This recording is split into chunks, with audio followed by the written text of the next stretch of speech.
from just this computer. I download. If not, head of the group, you will write me. You who is head of the group?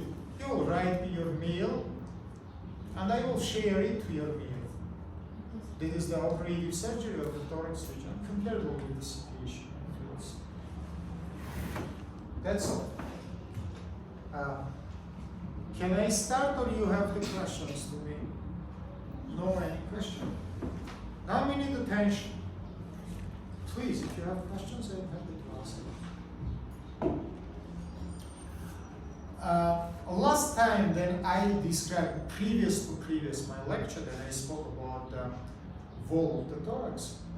I told you that in this wall we describe two groups of the tissues. Yeah, one we call sliding tissues. That is tissues which is functionally connected with upper extremity.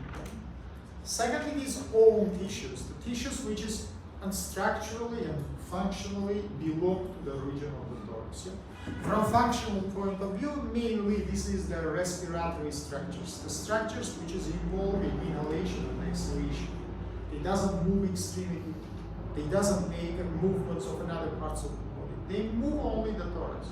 They enlarge the thorax during the inspiration, and the vice versa, they constrict the thorax during the expiration. By the way, one of these main respiratory muscle, of course it is your diaphragm. Of course it is your diaphragm.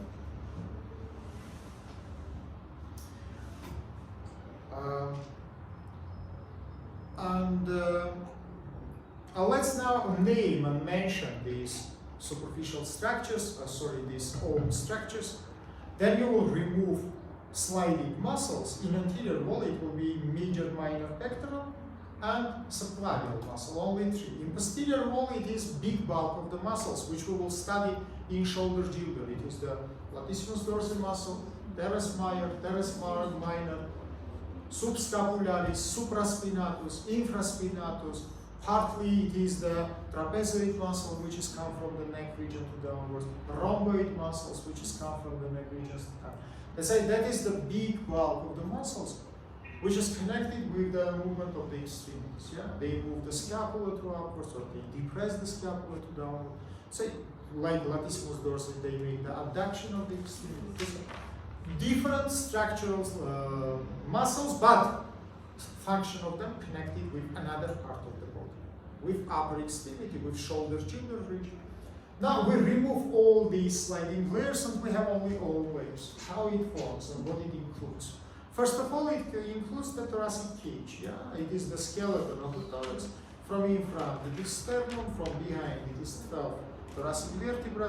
From the sides, it is 12 pairs of our ribs, yeah, which is joined posteriorly by vertebra. They will make the costovertebral joint, anteriorly by the sternum. By the way, as by the jointing to the sternum, ribs is divided into three main types. Do you remember these names? Two. What it means? Two. One minute. No. False is also attached to the sternum. No. 1 minute. I want to listen her answer.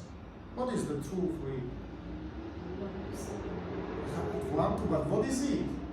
I don't say you which ribs is truth. I say you what is the truth. You, please. You. That is the sternum. Can I say you false ribs also attached to the sternum? Friends, 1 minute. I want to listen. Her answer. Only fluctuated ribs doesn't attach. 1 minute.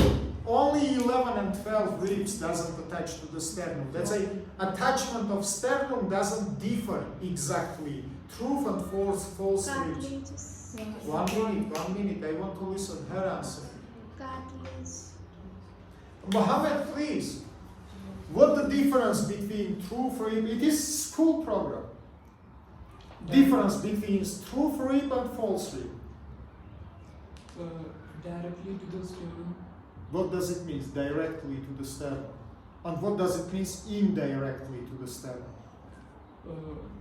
Indirectly by the cartilages. Any rib is fused by the cartilages to the sternum. I don't know any rib which is fused without cartilage. Otherwise, that during the age we lose the cartilages and we have ossification instead of cartilage. But ribs fuse with sternum by cartilages. No, Mohammed, I don't agree with you. Maybe you.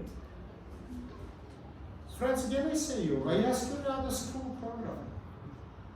This is the last 2 years of the school, which is studied the biology, part of biology, which is called anatomy. That is even not my subject. Maybe you, or for friends. How you? Once I ask this question for you, again I want to ask you: how you sleep in the nights? How you sleep in the nights, guys?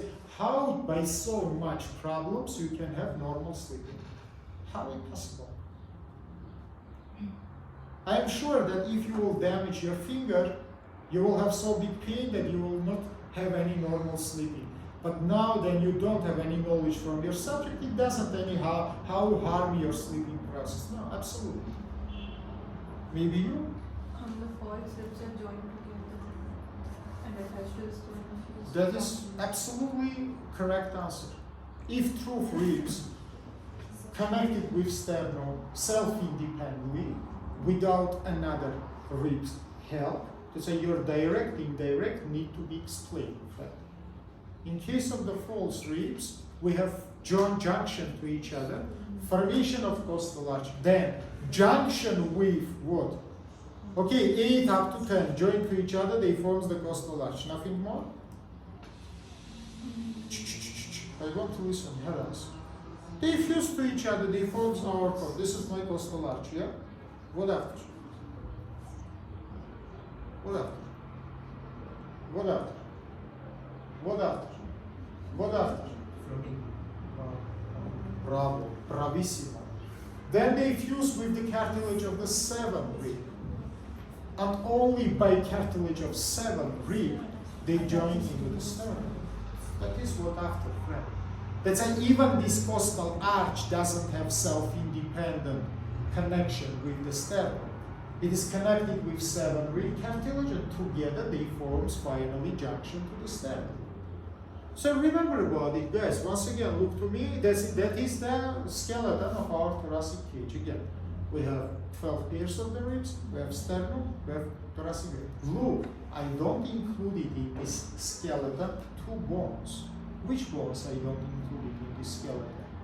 Then I spoke now about the skeleton of the thoracic cage. I don't include it 2 bones, which is located in the region of the thorax.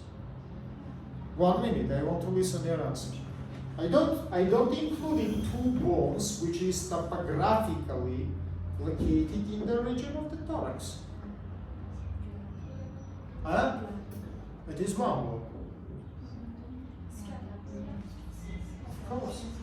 Of course I don't include it the clavicle, of course I don't include it the scapula. Why? What is the function of your clavicle and your scapula?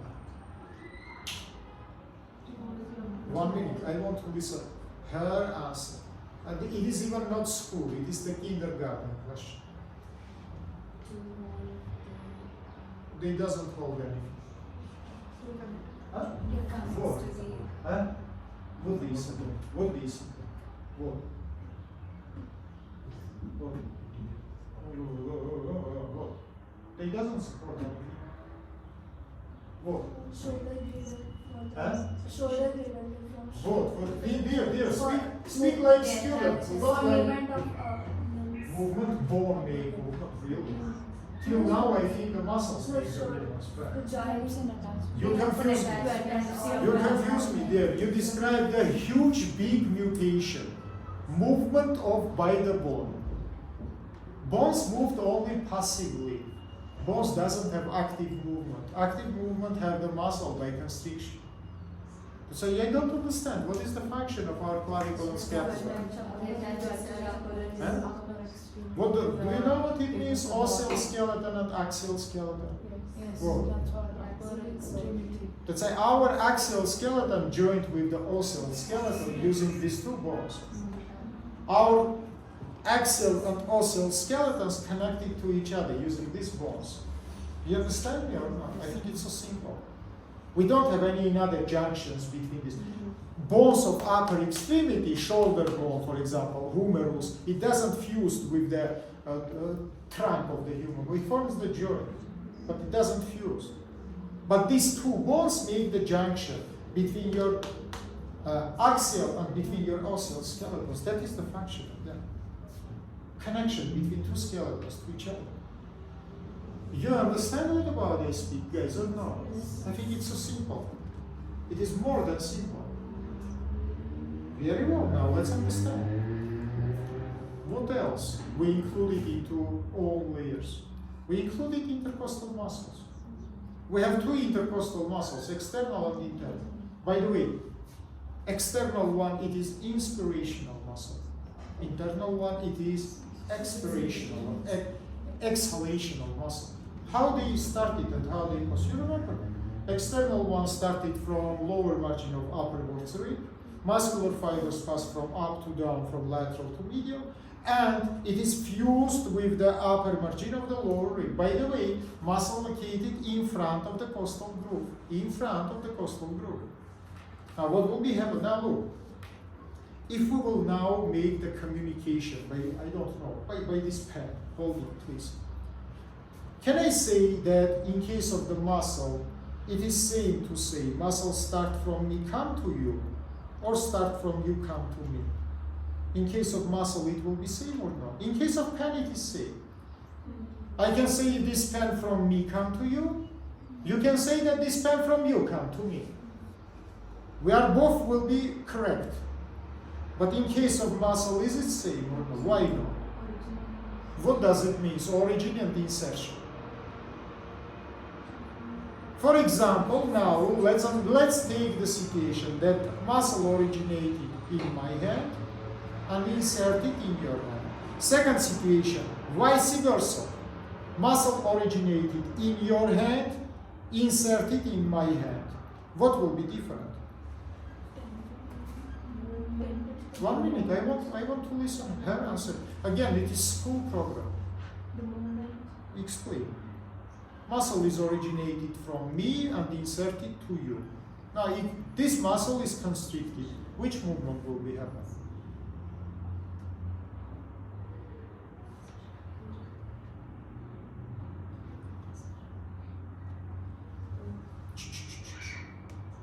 You see, friend, you see that you cannot normally sleep. I prove you that you cannot normally sleep. Please. Insertion make them. Don't say me anything. Muscle from me come to you. Now it is constricted. What will be happen? I can move. Huh? I can move. To which side? To which side? Muscle from me come to you. It is constricted. In which side you will move to? To me. That is so simple, guys. The muscle is constricted, it may work towards the origin place, not towards the insertion. Let's say in our case, it will be not safe to say muscle start from me to you or from you to me. Because in case of external intercostal, then it will be constricted. Lower rib will be lifted to upwards. If it is possible, can you put your hands in the thorax and make inhalation? What is happening with your ribs? If I don't mistake, they goes to upwards. Now if you will make exhalation, your ribs will go down. That is very simple. In the same time, movement is happening with your diaphragm. Which movement during inhalation is happening with your diaphragm? You cannot see. It's invisible. That's why it comes to which form? Plate. Plate, friends. It cannot descend into the abdominal cavity. It doesn't have this quality. But it can become to plate. From dome-shaped form, it comes to the plate form. And vice versa. When you exhalate it goes to the dome-shaped form. Again. By the way, movement of the diaphragm during exhalation, it is provided mainly passive phase of your exhalation. Your exhalation now is absolutely passive.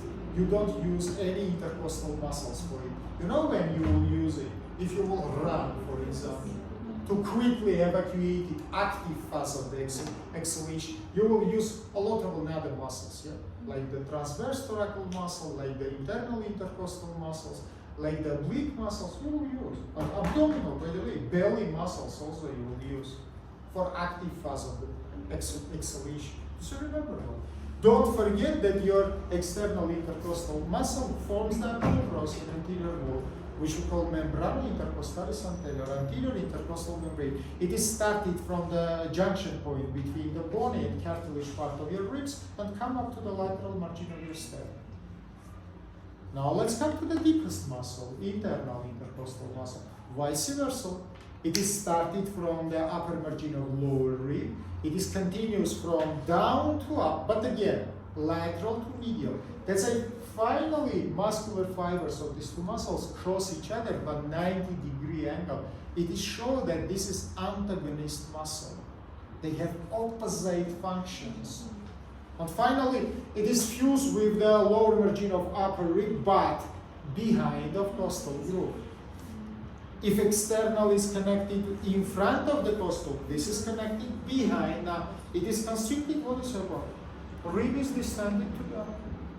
Rib is descending to down. We make exhalation.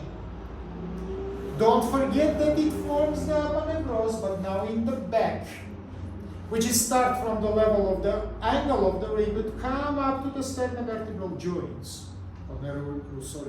Post-vertebral joints, up to the lateral margin of your vertebra otherwise. Idea is understandable for you guys. So remember about it. Between you external, I am internal. Between us we have intercostal space. Above we will have superior rib, below we will have inferior rib. Space will contain loose connective tissue, space will contain lymphatic, space will contain intercostal neurovascular bundle from down to up. N, A, V. Nervus intercostalis, artery intercostalis, vena intercostalis. 3 structural units. Little bit about them. Intercostal nerve, as you remember, it is anterior branches of the thoracic segments of the vertebra. As you remember, they doesn't form any plexus. Thoracic segment doesn't form the plexuses. It is made the segmental innervation of the human body from back to in front. Don't forget that 6 inferior intercostal spaces, intercostal nerves, doesn't finish in your thorax. They descended in your belly. 7, 8, and 9 located above the umbilicus. 10 is located on the level of umbilicus. 11 and 12 located below the umbilicus. You see classical segmental innervation by spinal nerves. Cranial nerves provided segmental innervation or not? No, of course, no. Only your spinal nerves make the segmental innervation of the human body. Cranial nerves doesn't have this quality. Your vagus starting from head will innervate your body up to the pelvic region. No any segmentation. That's why spinal nerves is more old, phylogenetically type of the nerves. And they make, like for snakes and other animals, they make the segmental innervation of the body, segment by segment, connected with the place of the myelomere. Myelomere, it is one segment of the spinal cord, which gives one pair of spinal nerves. So remember about, for example, you can say, in which case I can use this information? Simply, if you will work, for example, in neurological part of the medicine. For example, there are fracture of the rib. You don't have X-ray. You must understand which rib is damaged. You make this, you check the sensation of the skin, and according to hyperesthesia, hyposthesia, according to the segment, you can understand which nerve is pressed, which nerve is broken, damaged, and any other information. It is really clinically useful type of the information, which in future you will use. You take the blunt needle and we start to check the sensory on the skin to understand the topical problems with the nerves. About veins, intercostal veins have 2 places of the drainage, with both is located in the posterior mediastinum. Both is started from ascending lumbar nerves, which has come from the region of lumbar. They started from lumbar veins, 4 pairs of the lumbar veins, which is draining to the inferior caval veins. Yeah? They give the ascending branches, which is come to upwards. In right side, they fuse and form vena azygos. In left side we have two veins, hemiazygos, hemiazygos accessories. 6 inferior left into the hemiazygos, 6 superior left into hemiazygos accessories. Accessories to hemiazygos, hemiazygos into the azygos vein. On the level of 6 thoracic vertebrae. Azygos on the level T3, T4, drain into superior caudal vein. Azygos drain right side, hemiazygos drain left side. I think it's so simple. About arteries, generally not one but two types of intercostal arteries, anterior and posterior. As you remember, anterior intercostal arteries, it is branches of internal thoracic artery, except the superior two, which is come from arteria intercostalis suprema. Last time when we discussed with you subclavian artery, we say that truncus costocervicalis gives two branches, and one from them it is intercostalis suprema, which is supply first and second intercostal space. Posterior branches completely, it is originated from descending our thoracal part. Now these two vessels come in same direction. Both is come to the middle axillary leg. On the level of middle axillary leg, we make anastomosis. Very wide anastomosis. Let's say then you cut this artery, both ends gives same type of the bleeding, because blood flow will be in both this direction, and from in front to behind, and from behind to in front. By the way, don't forget, I forget to say that inside of these veins there are negative pressure. As a trauma of these veins can simply give formation of the aerotolism. That is also necessary to be remembered. That's why the two reasons of it. First of all, it is sucking power of the heart. Second reason, they fuse by the periosteum. If I describe for you surgical instruments, I specially mentioned, and then you make the resection of the rib. Today, by the way, we will speak about resection, because I will explain your surgery in the thorax. I told you that we make subcostal resection. Even I showed, for example, we cut the trouser, we open the trouser, it is periosteum. Under it, we cut the leg and remove it. This trouser is fused with intercostal vessels. If you will cut the rib together with this trouser, periosteum, you will damage them. If you remove the rib without this periosteum, after you can apply the hooks and simply enlarge the aperture, what is it, soft tissue, periosteum can be simply pushed. No any problem. What after, guys? Transverse thoracic muscle, which is started from the inner surface of your sternum, and by 3 or 4 legs it is fused with the ribs. That's what is happened. Then it is constricted again, ribs distended down. That's it. That is the muscle which is used during the exhalation. Exhalation, again, active phase of it. All these structures from inside covered by third layer of proper fission. We described 3 layers. If you remember, fascia pectoralis, which is covered the major one, fascia clavipectoralis, deep layer of proper fission, which is covered the minor muscle subclavian, and the deepest layer, it is endothoracic fissure, which is covered the wall from inside. That is the last layer of the wall. Wall is finished by this layer. This is all layers. Do you have any questions? No questions? Very well. Let's come to the next topic, last topic. It is the surgery of the thorax. Surgery of the thorax. Mammary gland, I explained for you absolutely, completely. Anterior superior thoracic region, we discussed together completely, yes or no? I described you on the males and the females, starting from skin. I show for you the difference of the male's anatomy. Do you know what is confusing? So the breast part. Of breast, we don't speak. If I don't mistake, I give anterior superior region and I mention all the structures of the breast. Superficial fascia, which is from the capsule for it, which is give the. Huh? Lymphatic system. I don't understand. So you taught us the lymphatic system in the breast. Yeah. Lymphatic system I don't describe. That's a what? Well, after the lymphatic system, we don't have anything. We have arterial supplement and innervation, nothing more. Arterial supplement originated from 3 main sources. It is intercostal nerves, it is the thoracic interna, which gives the mammary branches, yeah, and it is arteria thoracalis lateralis, yeah, which is from axillary artery. and which is gives the branches to it. Innervation, it is segmentary innervation, which is come from intercostal nerves. Nervus thoracicus longus, which is come from the brachial plexus, it is short branches, and supraclavicular nerves, which is come from the neck region. What is suboptimal? That is arterial supply innervation.